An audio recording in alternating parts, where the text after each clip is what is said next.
Hello बच्चों, let's read the question. Question says after sympathetic stimulation which type of activities are not present in human being. पहला है tachycardia, दूसरा है bronchodilation, तीसरा है micturition and last में semen education.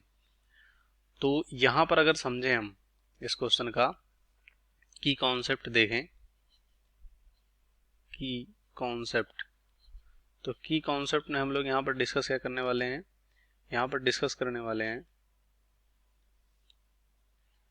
Nervous system के बारे में। नर्वस सिस्टम के बारे में डिस्कशन करने वाले हैं। अब यहाँ पर बात करें जैसे कि ह्यूमन बॉडी में, तो नर्वस सिस्टम जो होता है बेसिकली, जो कि कह सकते हो बॉडी के सभी पार्ट को एक साथ कनेक्ट करता है और कोऑर्डिनेट या कह सकते हो कम्युनिकेट करता है। तो ये सिस्टम को हम नर्वस सिस्टम बोलते हैं ह्यूमन बॉडी का। तो नर्वस सिस्टम बेसिकली दो तरह का होता है। एक होता है यहाँ पर सेंट्रल नर्वस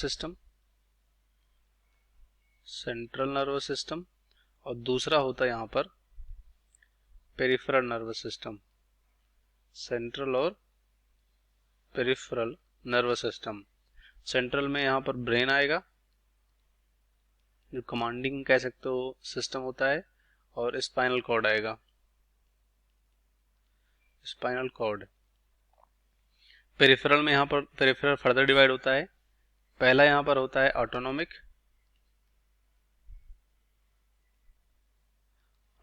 नर्वस सिस्टम और दूसरा होता है सोमैटिक।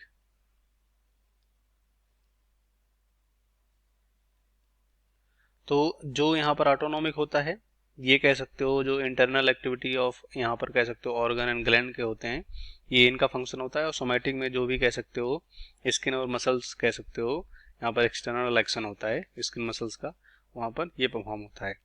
तो फिर से ऑटोनोमिक जो होता है फर्दर आगे डिवाइड होता है। पहला होता है सिंपैथेटिक,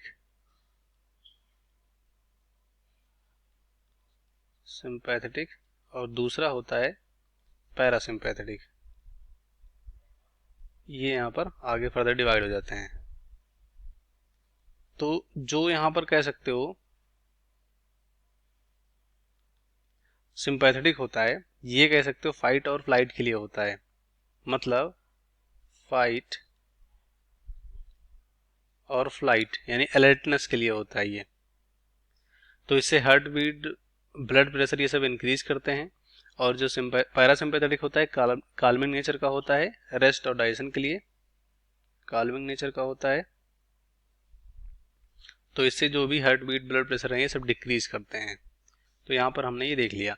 अब कह रहे हैं सिंपैथेटिक, जो सिंपैथेटिक है वो स्टिमुलेट करता है, तो कौन सी एक्टिविटी नहीं प्रेजेंट होती ह्यूमन में।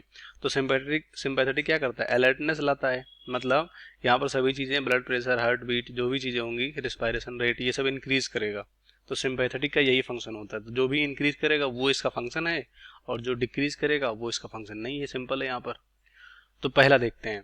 पहला है टैकीकार्डिया। तो टैकीकार्डिया मतलब यहाँ पर कह सकते हो जो हार्ट रेट होता है, एक्सेसिव हार्ट रेट, यहाँ पर एक्सेसिव हार्ट रेट, जैसे मान लो 72 पर मिनट होता है, लेकिन यहाँ पर एक्सेसिव हार्ट रेट में यानी टैकीकार्डिया में लगभग 100 पर मिनट हो जाता है।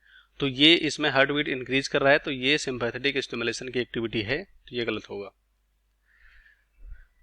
दूसरा है ब्रोकोडाइलेशन। तो ब्रोकोडाइलेशन यहाँ पर जो कह सकते हो ब्रोंकाई, ब्रोंक्यूल्स होते हैं, वो डायलेट कर जाते हैं, जिससे कि रिस्पायरेशन रेट जो होता है, रिस्पायरेशन या रिस्पायरेटरी रेट जो होता है, रिस्पायरेटरी रेट या रिस्पायरेशन बोल सकते हो, यहाँ पर इंक्रीज कर जाएगा। तो ये भी सिंपैथेटिक का काम होता है, क्योंकि अलर्टनेस में ये सब हो जाता है। तो ये भी गलत होगा। तीसरा है मैक्चुरेशन, जिसे यहाँ पर बोल सकते हैं यूरिनेशन बोल सकते हैं, यूरिनेशन। तो यूरिनेशन भी यहाँ पर कह सकते हो ये बेसिकली सिंपैथेटिक का पार्ट नहीं होता, मतलब सिंपैथेटिक की एक्टिविटी नहीं होती, क्योंकि इससे कह सकते हो रेस्ट या काल्मिंग कह सकते हो कंडीशन आती है। तो ये पैरासिम्पैथेटिक का फंक्शन होता है। तो यही हमारा राइट हो जाएगा। मतलब इस क्वेश्चन का राइट ऑप्शन कौन सा होगा हमारा यहाँ पर, ये थर्ड। और लास्ट में है सेमन एजुकेशन। तो सेमन एजुकेशन में हार्ट बीट और ये जो भी कह सकते हो ब्लड प्रेशर वगैरह इंक्रीज करते हैं, जब सेमन एजुकेट होता है। तो ये गलत हो जाएगा क्योंकि क्वेश्चन में बोला गया है कि कौन सा नहीं होता है। तो इस क्वेश्चन का राइट ऑप्शन हमारा होगा यहाँ पर थर्ड, बाकी सभी गलत हो जाएंगे। Hope you understood well, best of luck, thank you.